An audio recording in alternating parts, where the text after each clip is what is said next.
Okay, Vishnu Malpani joining in. He's Executive Director of Azad Engineering Limited, now speaking with us on the numbers and strong set of numbers. This is, can you explain to us, Mr. Malpani, is this a change in mix that has worked out? What has helped in terms of margins as well? First of all, thank you so much for having us on the show. No, I think Azad has been delivering since the last 20 quarters. We've given our guidance and beaten our guidance, and we've been quite confident about our revenue projections and how we're going to go, be scaling up our business. So what you see in this quarter is a result of meticulous planning that we've been doing for the last so many years. And this was planned, and I think in the past few interviews that we've done, we've always given a guidance of 25 to 30%, and I've always beaten, the guidance from that perspective. What is your margin guidance now sitting at 35, 36%? Is this the new normal for you, Vishnu? No, so we've always communicated that our EBITDA margins are going to be in the range of 33 to 35%. In fact, this quarter we were able to beat the guidance from that perspective. So the kind of initiatives that we are working on, capacity expansion, operational excellence, should lead to margin expansion over the long term as well. So this is not where we're going to stop. I think Azad is going to continuously push, boundaries in terms of the numbers that we're talking about. Export book right now, because a lot of the growth has come from exports, and which regions is it in? I'm just trying to understand if there's a tariff impact here for you. Yeah, so our business has largely been export since inception. Yeah. We've always had about 90% exporting to over 17 countries.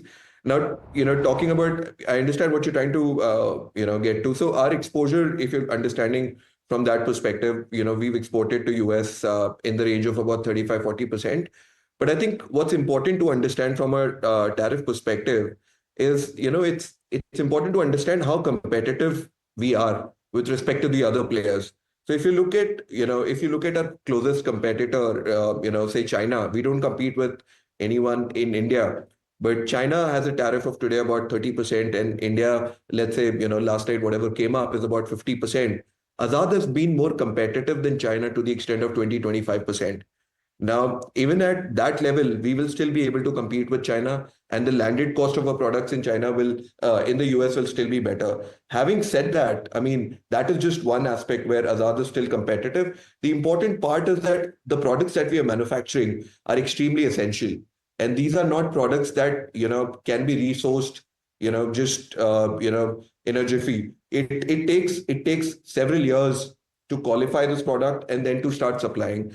So we don't see that as a risk. Any changes from this perspective, whether it is tariffs to the tune of 25%, 30% doesn't impact Azad at all. Even if it goes to, let's say, 75% today, we wouldn't be surprised, but shouldn't impact our business at all from that perspective.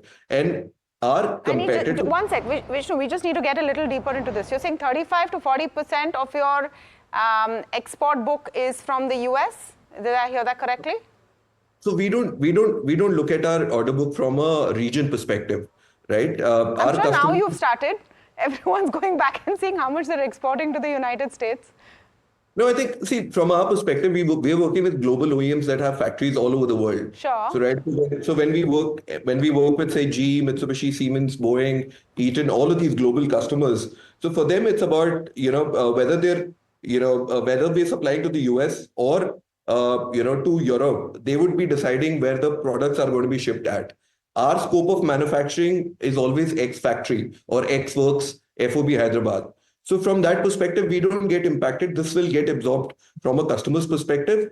And it is important to note, Tamanna, that we manufacture essential products. Even during COVID, right? We were in a similar situation where the world was wondering whether, everything's going to get stopped. Most companies were shut for about 6 to 8 months. Azad was still working back then because we were making essential components that are producing electricity today, that are running aircrafts, etc., around the world. So we are a part of an essential industry where these notifications should not impact our business at all. So Vishnu, from what you're saying, from your exports currently, whatever you're sending out, nothing is going directly to the US. It's going to clients and then a finished product is going to the US and hence you don't get impacted. Is my understanding correct? No, so not so let me like correct that completely, right? So we are working with, say, global customers. Last year we'd supplied about 40% of our products were shipped to the, 35 to 40% were shipped to US.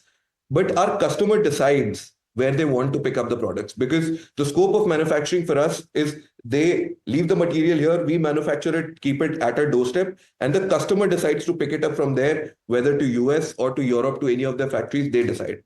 So it is anyone's guess that if this is to get enforced tomorrow, our clients that have factories around the world could source our material from, Hyderabad to, say, Europe, and then, assemble it and then ship it to their customers from there.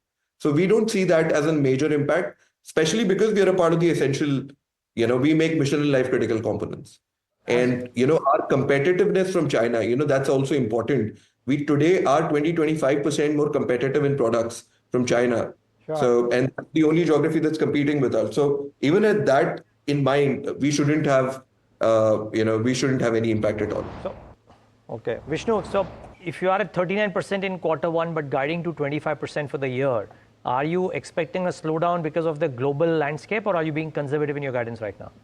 Conservative in our guidance. So you reckon that you could actually do more, but you don't want to promise right now?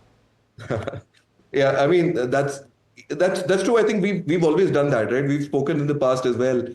We've always been conservative in what we want to share, but we've beaten our guidance. Even this year, our internal targets are higher than the guidance that we are giving, and in all likelihood, we should be beating our guidance by the end of this year as well. We are very confident. I think we are more bullish than ever. In the business, I think good things are happening for us. Our capacity is coming up 10 times more than what we have right now. So, and we have an order book which is 8 times of our sales. So we are going stronger.